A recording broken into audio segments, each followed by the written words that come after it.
Just 1 week after Eden's visit to Cairo, Israel made a raid on Egyptian territory in Gaza, killing 36 Egyptians and Palestinians on what had been a troubled frontier.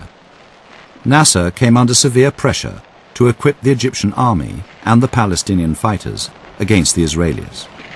He looked to Britain to buy arms.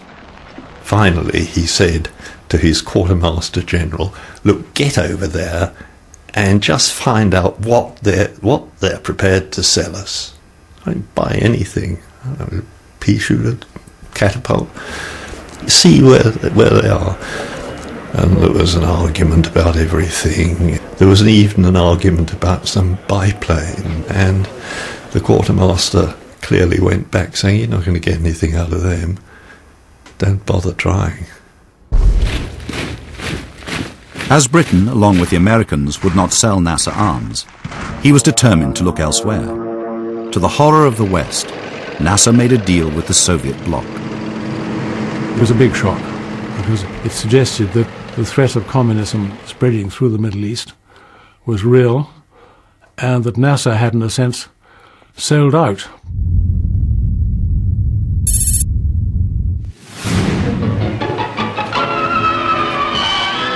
Eden finally realized his dream of becoming Prime Minister. And while Eden began promoting his vision of peace and prosperity to an adoring nation, Nasser was devising his own strategy to bring Egypt into the modern world. He wanted to build a dam across the River Nile. The building of the Aswan Dam was seen as a cure for all Egypt's ills, and Nasser staked his own position and prestige on the success of the project. The main obstacle for Nasser was finance. The World Bank agreed to lend Egypt $200 million, with the United States and Britain pledging additional millions. But in London, Eden feared that Nasser's plan to build up Egypt would extend his influence to neighbouring Arab states and eclipse British control in the Middle East. I think we were concerned with Nasser's influence outside Egypt as much as we were concerned with his influence inside Egypt. For Eden, Nasser's most irritating means of influence was still Egyptian radio. The voice of Egypt continues unchecked and pours out its propaganda into the area of our oil fields. We have simply got to take action as quickly as possible. This suspicion of Nasser was further inflamed by Selwyn Lloyd, Eden's foreign secretary. On meeting Nasser in Cairo, he wrote, Nasser was fatter and more self-confident than when I saw him last. He smiled a great deal more, for no apparent reason. He did not exactly condescend, but he gave the impression that he could do more harm to us than we could do to him. Eden was already getting disenchanted with Nasser, and I think Selwyn's communications were simply reinforcing this conviction that Nasser was an unmitigated menace to British interests, capable of essentially subverting what we regarded as friendly regimes, from Baghdad to Saudi Arabia to Jordan. He saw him certainly as an Arab nationalist, which he was, and that in a sense, of course, was a threat to the more traditional regimes. But he also saw him as a potential agent of the Soviet Union. At the same time, MI6 intelligence reports suggested Nasser was in the pocket of the Soviets, plotting to overthrow every Arab monarchy. These reports were later proved suspect, but they fueled Eden's increasingly hostile view of Nasser. The pattern is familiar to many others, my friend. We all know this is how fascist governments behave. And we all remember, only too well, what the cost can be in giving in to fascism. He, after all, had really made his name, resigning from the Chamberlain's government in the late 30s, standing up to the dictators, being Churchill's foreign secretary throughout the war, and he just believed that you had to stand up to dictators.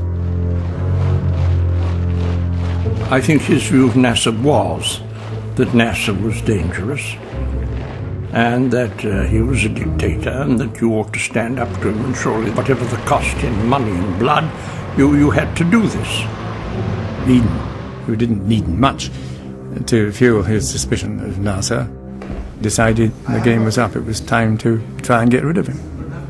Secretly, Britain considered different options against Nasser. MI6 undertook very many activities. It had embedded itself into the Suez Canal Company.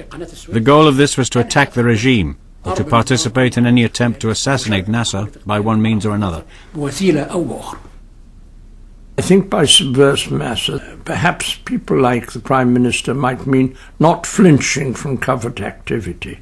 In such cases, you say, what would happen if something were found out to be so about Nasser?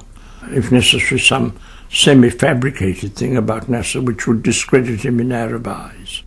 What would happen if an Egyptian assassinated Nasser? Eden made his views clear when he called the Minister of State for Foreign Affairs, who was having dinner at the Savoy. What's all this poppycock you sent me? This nonsense about isolating Nasser or neutralizing him, as you call it. I want him destroyed, can't you understand? I want him removed. And if you and the Foreign Office don't agree, you'd better come down to Cabinet to explain why. There was no attempt on his life or anything that I know of. It certainly was never put into practice. The mood wasn't focused on that, if you see what I mean. But it was obviously an option.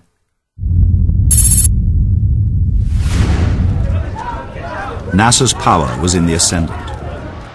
10 days after the last British troops left Egypt, Nasser became president.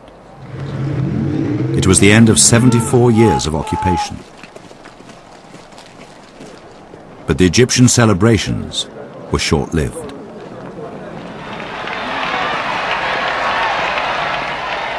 A man who was the president of the World Bank, Eugene Black, came to dinner and told us, we just committed the biggest blunder in the history of the world today.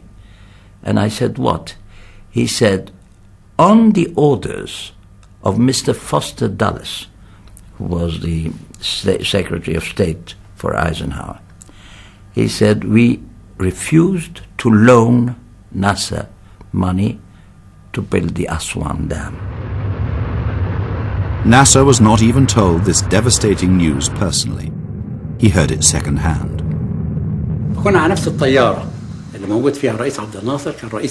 We were on the plane with President Nasser and President Nehru. They were sitting next to each other when President Nasser looked over at me and said, see what the international news is. The first item on the BBC was a statement by an official American spokesperson saying that the United States had taken the decision to cut off the financing of the High Dam. Plainly speaking, Egypt was bankrupt. As Nasser was regarded, both by us and by the Americans, as having sold out to the Soviet Union, neither of us were prepared to go ahead and finance the dam. But it had to be done with a certain care, because obviously it was going to provoke some sort of reaction and might drive Nasser further into the arms of the Soviet Union. So we were therefore in favor of playing it long. The Americans, on the other hand, without consulting with us, quite suddenly withdrew their support, which made it, of course, inevitable that we would have to do the same. Churchill described Dulles once as the only man he knew who took his own bull around with him when he visited a china shop. And that was Dulles' approach. And Dulles thought, well, this man Nasser's getting above himself, I'm going to teach him a lesson. And suddenly, without even telling Eden in advance, he announced that the Americans were withdrawing support for the building of the